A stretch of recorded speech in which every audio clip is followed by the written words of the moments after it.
I'm Andrew. I'm working on the creative this year. And I'm Jack. I'm Vice President of Dior Men's North America. We have one microphone, so we're going to be best friends. I was supposed to introduce you there, Jack, but it's okay. I mean, it was basically all, the fun gist of like how we should examine the business of the industry as well as appreciating the art form of fashion. Yeah, it's really important to see the market as a whole. I don't know what angle to stand at. But regardless, I'm going to skip this little intro I have on this card. And we're thrilled to introduce Jack Gaffeney, the Vice President of Dior Men's. Happy to be here. This is incredible.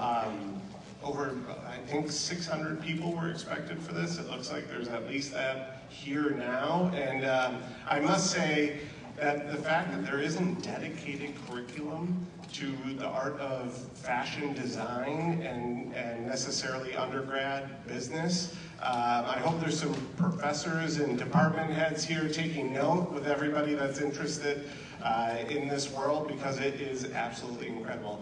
And I can take that shot because I went to NYU, so I had to give Harvard a little dig.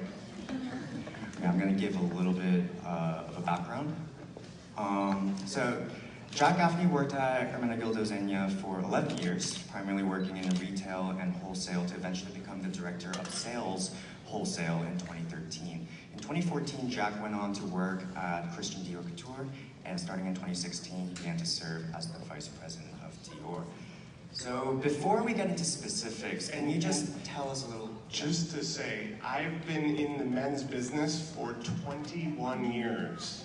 And I know a lot of you are trying to figure out the math because I look like I'm 27. But I've been essentially in men's since I was 16, and interested in fashion since maybe 9 or 10. I think I didn't get a sweater when I was 9 years old, and I left the store crying. So I guess that pretty much explains your initial interest in fashion. But I mean, are there specific reasons why you chose to work at specific brands? I would say the specific reason that I'm in this business, and I hope for all of you, is that you have a passion for people, and you have a passion for what the confidence and the excitement of dressing well or dressing a particular way can provide other people or provide yourself, I think, first and foremost.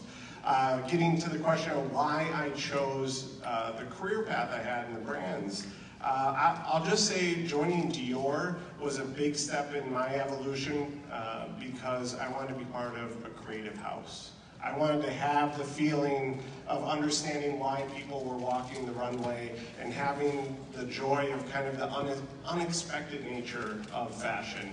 And after 11 years of Zegna, which was a fantastic company, but you can only look at a plaid so many times and convince yourself it's new. Joining Dior and the house that really thrives on creativity has been a dream come true. So speaking of houses of creativity, we know that Kim Jones, appointed as the creative director of Dior Men's in March of 2018, now has released a total of 3 collections. Can you tell us your opinion about the changes that occurred regarding Dior's legacy, work culture, and brand identity before and after Kim Jones' appointment? Well, I think beyond Kim Jones, I think LVMH made a big move into menswear last year in a way that kind of shook the industry. I don't know, for those of you that follow the business side of things, naming Virgil Abloh as the head of men's for Louis Vuitton, Eddie Saman as the head of Celine, and Kim Jones as the head of men's Dior, essentially all in a 6-month period, kind of changed the entire industry. And bringing Kim Jones with his level of relevancy, his social circle, and his talent to Dior has been nothing short of astonishing, not just in what you've seen on the runway or in the stores, but the energy, the level of acceptance, diversity that he brings to a storied house like Dior has been nothing short of awesome, I think is the best way to describe it. I can't believe we're kicking this off. Is there, can you tell us like what specific collection you think was most significant for Dior regarding like PR and general business success? The most specific collection, I'm not even going to talk about Kim Jones. The most significant collection was Mr. Dior's first collection in 1947 when he created the new look and essentially revolutionized the women's business coming out of a time where women were wearing long dresses and wearing kind of muted looks, and he brought a fantastic sense of whimsy and elegance to that world and really set everybody on fire. Is that like a Homer kind of Dior answer? A little bit, but we'll let you off. It's true though, it's true. So tell us what you think about the modern consumer as demand for menswear is rising with the advent of streetwear and as consumer tastes and philosophies are changing.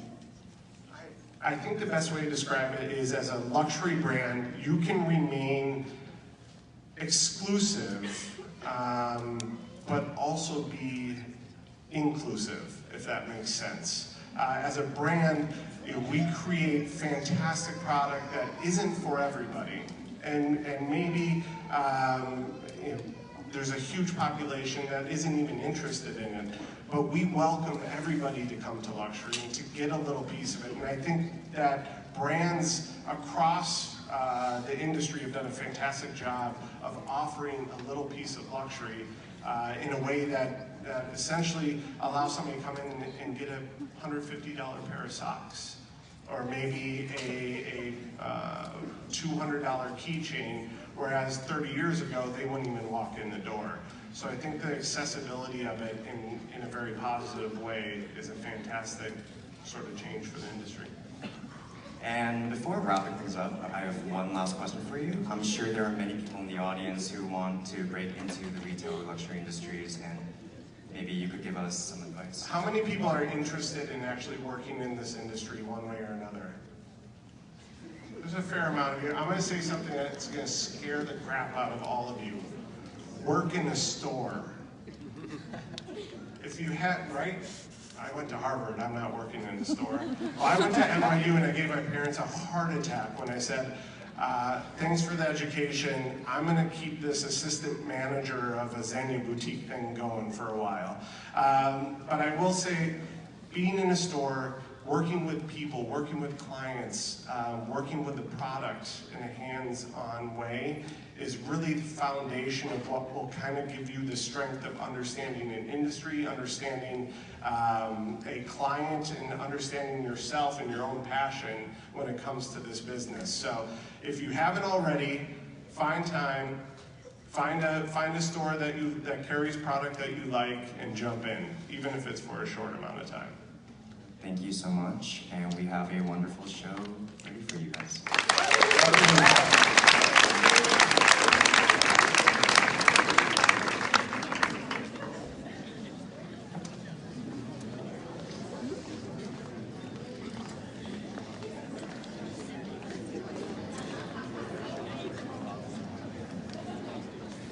As many of you may know, we have the great privilege of having Coco Rocha here as our guest of honor.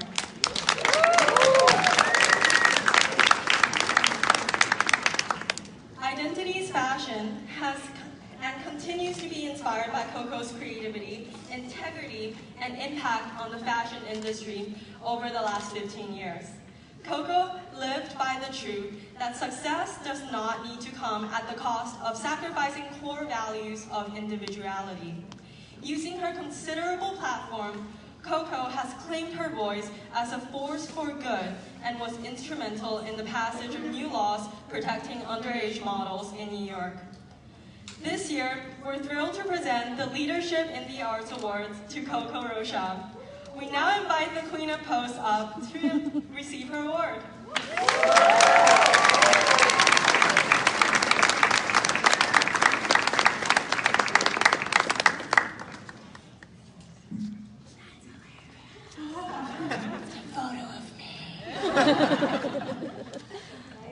Wait, can I give it to you?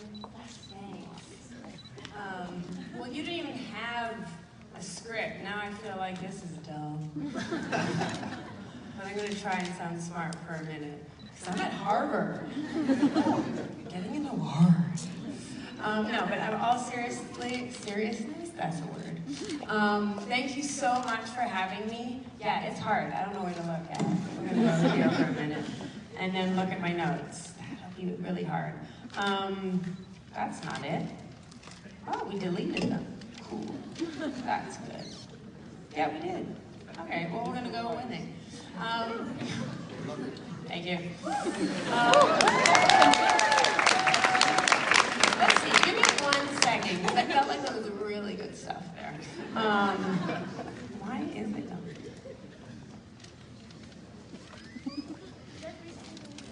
Recently deleted? Ooh, she's smart. There it is.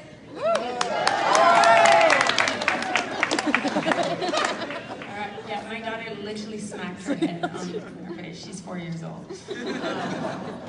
All right, so in my career, education and mentorship has been extremely important to me. And in fact, it's a passion of mine, as was mentioned, as I've tried to help a new generation in my industry. My career started 15 and more years ago. And throughout those years, I've seen many changes. Well, for example, we shot on film. And there was no such thing as a smartphone.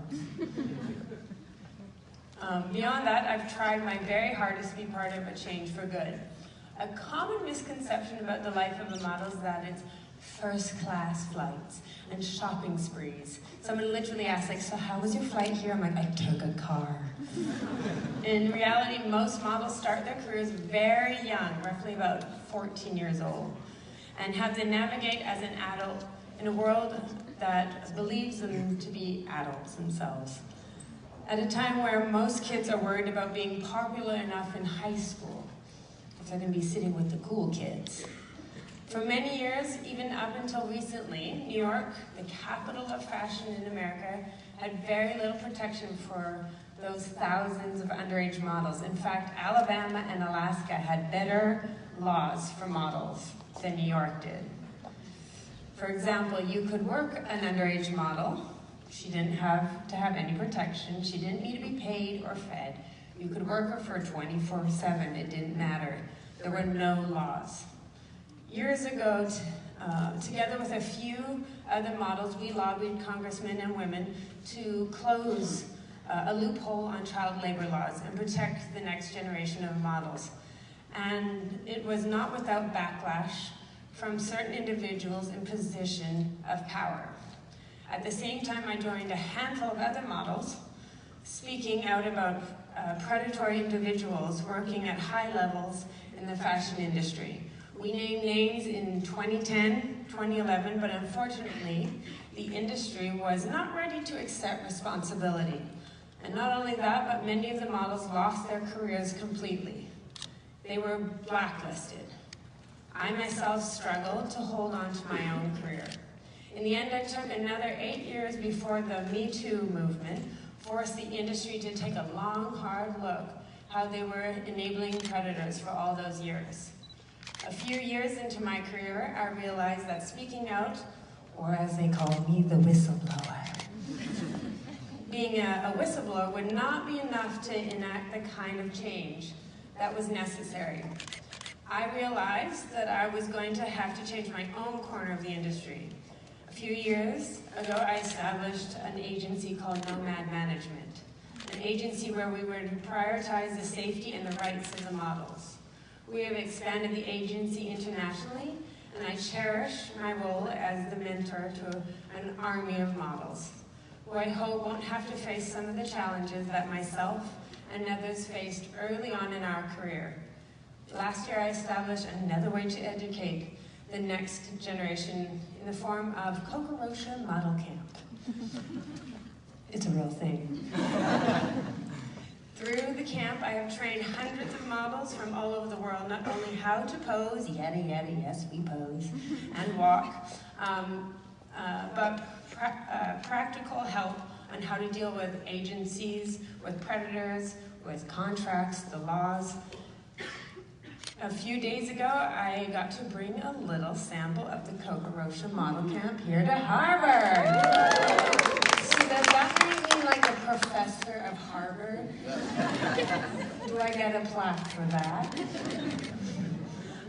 I'm not joking. Like a staff sweater or something. Anyways. I think they did a great job, and I'm so excited for you guys to see them. They are not gonna let me down back there.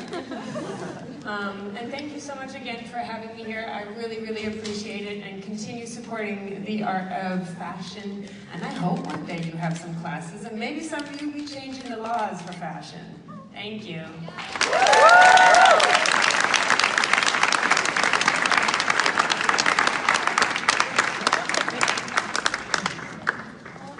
Enjoy the show, everyone.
We need